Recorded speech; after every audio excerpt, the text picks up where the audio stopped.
Orang dekat Prabowo mengingatkan Koni dan Hasto.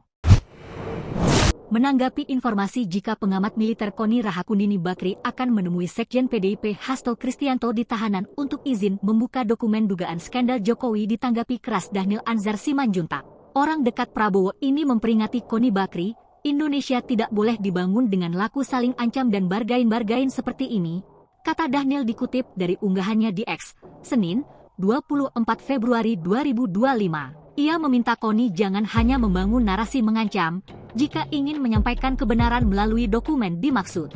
Dhanil meminta disampaikan saja.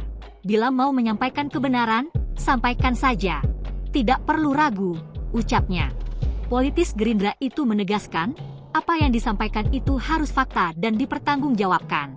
Namun, pertanggungjawabkan apa yang disampaikan.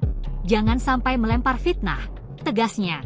Diketahui, dokumen Koni dimaksud merupakan milik Sekretaris Jenderal, Sekjen, PDIP Hasto Kristianto yang dinotariskan dan disimpan di Rusia.